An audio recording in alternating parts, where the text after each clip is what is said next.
Welcome back to Rainbow Classes. CBSE 9ാം ക്ലാസ്സിലെ ബയോളജിയിലെ ആദ്യത്തെ ചാപ്റ്ററിൻ്റെ ആറാമത്തെ പാർട്ടിലോട്ടേക്ക് സ്വാഗതം.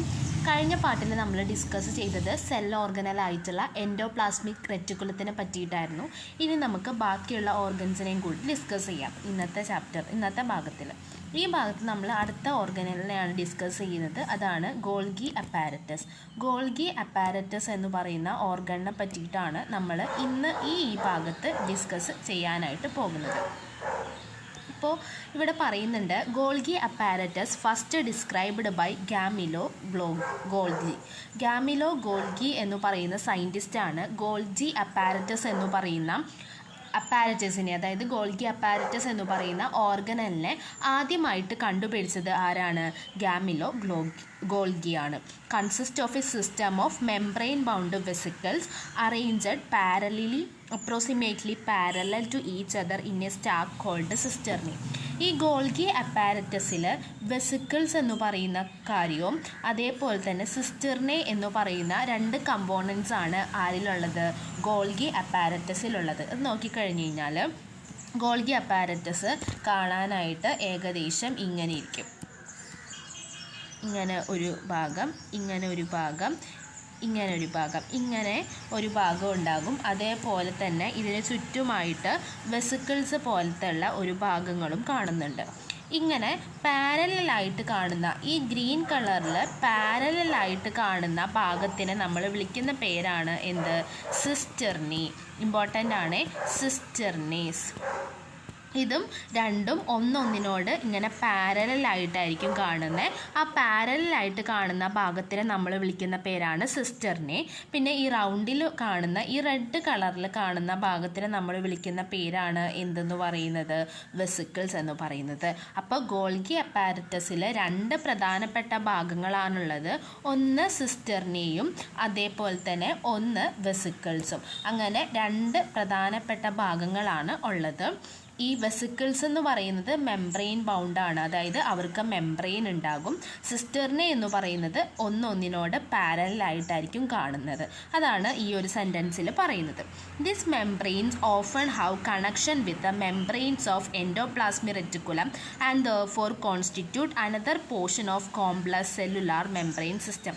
ഈ മെംബ്രെയിൻ, അതായത് ഈ ഗോൾഗി അപ്പാരറ്റസ് എന്ന് പറയുന്നത് എൻഡോപ്ലാസ്മിക് റെറ്റിക്കുലത്തിനോട് അടുത്തായിട്ടായിരിക്കും കാണുന്നത്. അതിനായിട്ട് എന്ത് ചെയ്തിട്ടുണ്ടാവും? കണക്ഷൻസ് ഉണ്ടാവും. അതായത് എൻഡോപ്ലാസ്മിക് മെംബ്രെയിനിൻ്റെ അടുത്താണ് ആര് കാണുന്നത്?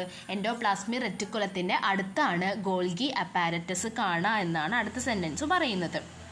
The material synthesized near the endoplasmic reticulum is packed and dispatched to various targets inside and outside the cell through the Golgi apparatus. Important ആയിട്ടുള്ള പോയിൻ്റ് ആണ്. നമ്മൾ പറഞ്ഞു എൻഡോപ്ലാസ്മിക് റെറ്റിക്കുലത്തിൻ്റെ അടുത്താണ് ഗോൾഗി അപ്പാരറ്റസ് കാണുക എന്ന് പറഞ്ഞു. അപ്പോൾ ഈ എൻഡോപ്ലാസ്മിക് റെറ്റിക്കുലത്തിൽ എന്താണ് നടക്കുന്നത്? പ്രോട്ടീൻ സിന്തസിസ്, അതേപോലെ തന്നെ ലിപ്പിഡ്സിൻ്റെ ഒക്കെ സിന്തസിസ് ആണ് എൻഡോപ്ലാസ്മിക് റെറ്റിക്കുലത്തിൽ കിട്ടുന്നത്. അപ്പോൾ ഈ എൻഡോപ്ലാസ്മിക് റെറ്റിക്കുലത്തിൽ ഉണ്ടാക്കുന്ന പ്രോട്ടീൻസിനെയും ലിപ്പിഡ്സിനെയും നമ്മുടെ സെല്ലിൻ്റെ ടാർഗറ്റ് ഓർഗൻസിലോട്ടേക്ക് കൊണ്ടുപോകുന്നത് ആരാണ്? ഈ ഗോൾഗി അപ്പാരറ്റസ് ആണ്. അതായത് ഇപ്പോൾ നമുക്കൊരു ഫാക്ടറിനെ കൺസിഡർ ചെയ്യുകയാണെങ്കിൽ ആ ഫാക്ടറിയിൽ കുറേ കാര്യങ്ങൾ, ഇപ്പോൾ ഒരു ബ്രെഡ് ഉണ്ടാക്കുന്ന കമ്പനിയാണെന്ന് വിചാരിക്കുക. ആ ബ്രെഡ് ഉണ്ടാക്കുന്ന കമ്പനിയാണെങ്കിൽ അതിൻ്റെ ഒരു ഭാഗം എന്തായിരിക്കും? ബ്രെഡ് ഉണ്ടാക്കുകയായിരിക്കും ചെയ്യുന്നുണ്ടാവുക. അത് കഴിഞ്ഞ് ആ പാക്കിംഗ് പ്രൊസീജിയേഴ്സ് അടുത്ത ഒരു ഭാഗത്തിലോട്ടേക്കായിരിക്കും പോകുക. അതേപോലെ തന്നെ നമ്മുടെ സെല്ലിൽ പ്രോട്ടീൻസിനെ ഉണ്ടാക്കുന്ന ഫാക്ടറിയാണ് ആര്? എൻഡോപ്ലാസ്മിക് റെറ്റിക്കുലം എന്ന് വിളിക്കുക. ഈ എൻഡോപ്ലാസ്മിക് റെറ്റിക്കുലത്തിൽ ഉണ്ടാക്കിയിട്ടുള്ള കാര്യങ്ങൾ അതിനെ പാക്ക് ചെയ്യുന്നതും അതേപോലെ തന്നെ വേറെ ഭാഗങ്ങളിലോട്ടേക്ക് ഡിസ്പാച്ച് ചെയ്യുന്നതും ആരാണ്? ഗോൾഗി അപ്പാരറ്റസ് ആണ് എന്ന് ഓർത്ത് വെച്ചാൽ മതി. Its functions include storage, modification and packing of product in vesicles. അതായത് ഗോൾഗി അപ്പാരറ്റസിൻ്റെ ഫംഗ്ഷൻ എന്താണെന്ന് വെച്ച് കഴിഞ്ഞാൽ സ്റ്റോറേജ്, അതേപോലെ തന്നെ modification and packing of product in വെസിക്കിൾസിൽ പ്രൊഡക്റ്റിനെ പാക്ക് ചെയ്യുക, സ്റ്റോറേജ് ചെയ്യുക, ആ പ്രൊഡക്റ്റിന് എന്തെങ്കിലുമൊക്കെ മോഡിഫിക്കേഷൻസ് ഒക്കെ നടത്തുക എന്നുള്ളതാണ് എന്തിൻ്റെ ഫങ്ഷൻസ്, ഗോൾഗി അപ്പാരറ്റസിൻ്റെ functions. In some cases complex sugar may be made from simple sugars in the Golgi apparatus. ചില കേസുകളിൽ സിമ്പിൾസ് ആയിട്ടുള്ള ഷുഗറിൽ നിന്നും കോംപ്ലക്സ് ആയിട്ടുള്ള ഷുഗേഴ്സ് എന്ത് ചെയ്യുന്നുണ്ട്, ഗോൾഗി അപ്പാരറ്റസിൽ ഫോം ചെയ്യുന്നുണ്ട്. ചില കേസിൽ കോംപ്ലക്സ് ആയിട്ടുള്ള ഷുഗേഴ്സ് സിമ്പിൾ ഷുഗേഴ്സിൽ നിന്നും കോംപ്ലക്സ് ആയിട്ടുള്ള ഷുഗേഴ്സ് എന്ത് ചെയ്യുന്നു, ഫോം ചെയ്യുന്നുണ്ട്, ഗോൾഗി അപ്പാരറ്റസിൽ ഫോം ചെയ്യുന്നുണ്ടെന്നാണ് പറയുന്നത്. The Golgi apparatus is also involved in the formation of lysozyme. ഇനി നമുക്ക് പഠിക്കാനുള്ള ഒരു ഓർഗനാണ് എന്തെന്ന് പറയുന്നത്, ലൈസോസൈം എന്ന് പറയുന്ന ഓർഗൻ. ലൈസോസൈം എന്ന് പറയുന്ന ഓർഗൻ നമുക്ക് പഠിക്കാനുള്ളതാണ്. ഈ ലൈസോസൈം എന്ന് പറയുന്ന ഓർഗൻ എന്ന് പറയുന്നത് ഗോൾഗി അപ്പാരറ്റസിൽ നിന്ന് ഫോം ചെയ്യുന്ന ഒരു ഓർഗനാണ്. അപ്പോൾ ഗോൾഗി അപ്പാരറ്റസ് ക്ലിയർ ആയെന്ന് തോന്നുന്നു. ഗോൾഗി അപ്പാരറ്റസ് കഴിഞ്ഞ് നമുക്ക് അടുത്തത് പഠിക്കാനുള്ള ഓർഗനാണ് എന്തെന്ന് പറയുന്നത്, ലൈസോസൈം എന്ന് പറയുന്നത്. അപ്പോൾ ലൈസോസൈമിനെ പറ്റിയിട്ട് നമുക്ക് പഠിക്കാം. Lysosomes. Lysosome are membrane bound sac filled with digestive enzymes. Lysozyme എന്ന് പറയുന്നത് അതിനും എന്തുണ്ട്, മെംബ്രെയിൻ ഉണ്ട്. മെംബ്രെയിൻ ബൗണ്ട് ആയിട്ടുള്ള ഓർഗനൽസ് തന്നെയാണ് ലൈസോസൈംസ്. അതിൻ്റെ ഉള്ളിൽ എന്താണുള്ളത്, ഡൈജസ്റ്റീവ് എൻസൈംസ് ആണുള്ളത്. അപ്പോൾ ലൈസോസോം എന്ന് പറയുന്നത് മെംബ്രെയിൻ ബൗണ്ട് ആയിട്ട് കാണുന്ന ഒരു ഓർഗാനിസം തന്നെയാണ് ലൈസോസോം എന്ന് പറയുന്നത്. അതിൻ്റെ ഉള്ളിൽ നിറച്ച് എന്തുണ്ട്, ഡൈജസ്റ്റീവ് ആയിട്ടുള്ള എൻസൈംസ് ഉണ്ട്. These enzymes are made by rough endoplasmic reticulum. Rough endoplasmic reticulums synthesise ചെയ്യുന്ന എൻസൈംസ് ആണ് എന്തിലുള്ളത്, ഈ ലൈസോസോംസിൻ്റെ ഉള്ളിലുള്ളത്. Lysosomes are kind of waste material systems of the cell. ഇനി ഇവിടെ പറയുന്നുണ്ട് ലൈസോസോം എന്ന് പറയുന്നത് സെല്ലിലെ വേസ്റ്റ് ഡിസ്പോസൽ സിസ്റ്റമാണ് എന്ന് ലൈസോസോംസിനെ പറ്റിയിട്ട് പറയുന്നുണ്ട്. അതായത് സെല്ലിൻ്റെ ഉള്ളിലുണ്ടാകുന്ന വേസ്റ്റുകളിലെ ആ വേസ്റ്റുകളൊക്കെ ഡിപ്പോസിറ്റ് ചെയ്യുന്ന ഒരു സ്ഥലമാണ് ലൈസോസോം എന്നാണ് പറയുന്നത്. അതായത് നമ്മുടെ വീട്ടിലുണ്ടാക്കുന്ന വേസ്റ്റ് മെറ്റീരിയൽസൊക്കെ നമ്മൾ വേസ്റ്റ് ബോക്സിൽ കൊണ്ടിടില്ലേ, അതേപോലെ തന്നെ നമ്മുടെ സെല്ലിൻ്റെ ഉള്ളിലുണ്ടാകുന്ന വേസ്റ്റ് മെറ്റീരിയൽസൊക്കെ ഡിസ്പോസ് ചെയ്യുന്ന ഒരു സ്ഥലമാണ് എന്തെന്ന് പറയുന്നത്, ലൈസോസം എന്ന് പറയുന്നത്. This help to keep the cell clean by digesting any foreign material as soon as warm out of the cell organelles. അതായത് ഇതെന്ത് ചെയ്യും, നമുക്ക് ഫോറിൻ മെറ്റീരിയൽസ്, പുറമേ നിന്ന് എന്തെങ്കിലും മെറ്റീരിയൽസ് സെല്ലിൻ്റെ ഉള്ളിലോട്ടേക്ക് വന്നു കഴിഞ്ഞാൽ അതിനെ ക്ലീൻ ചെയ്യാനായിട്ട് ഹെൽപ്പ് ചെയ്യും. Foreign materials entering the cell such as bacteria or food as well as old organelles end up in the lysosome which break complex substance into simple substance.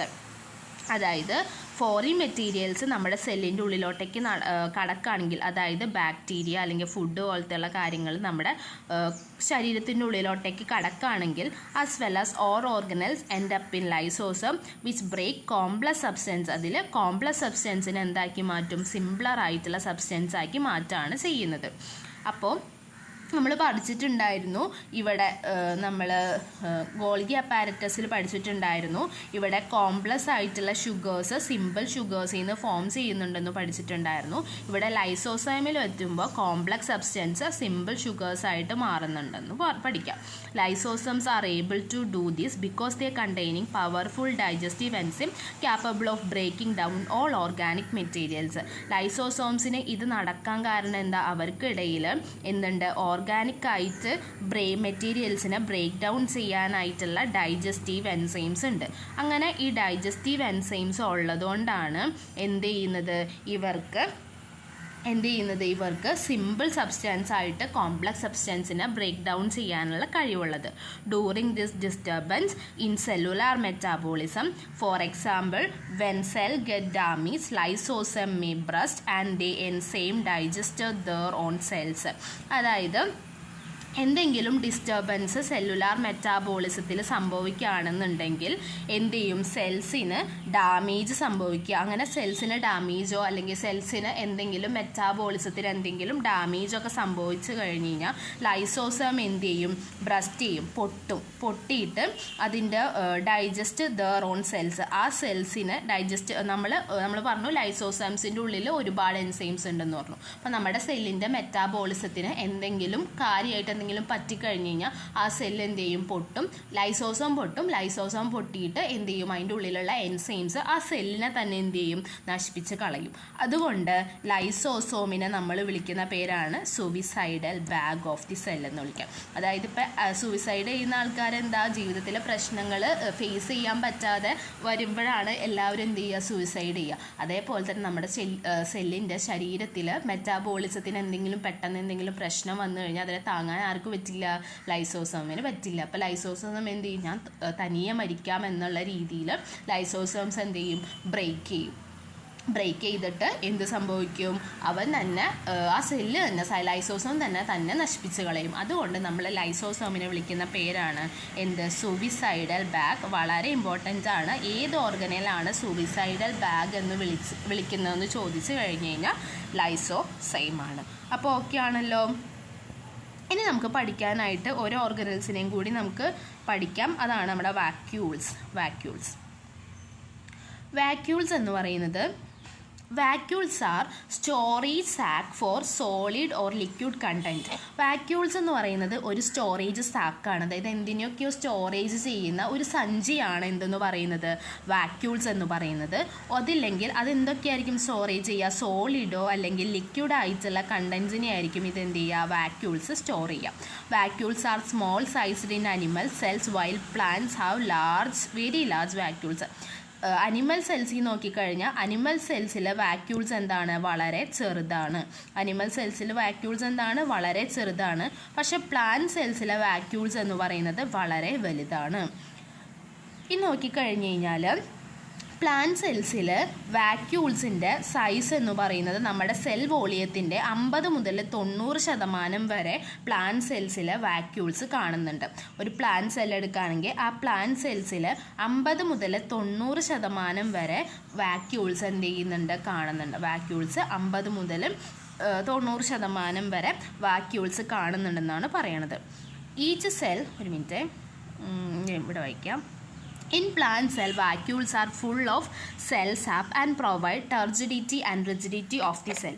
Plant സെൽസിൽ വാക്യൂൾസിന് ഫുള്ളും cell sap ആയിരിക്കും ഉണ്ടാവുക. സെല്ലിൽ കാണുന്ന സാപ്പായിരിക്കും എന്തുണ്ടാവുക, plant സെൽസിൽ വാക്യൂൾസിൻ്റെ ഉള്ളിലുണ്ടാകുക. അതാണ് എന്ത് ചെയ്യുന്നത്, നമ്മുടെ സെല്ലിന് ടർജിഡിറ്റിയും റിജിഡിറ്റിയും കൊടുക്കുന്നത്. അപ്പോൾ പ്ലാന്റ് സെൽസിൽ വാക്യൂളിൻ്റെ ഉള്ളിലും ഫുള്ളും സെൽ സാപ്പായിരിക്കും.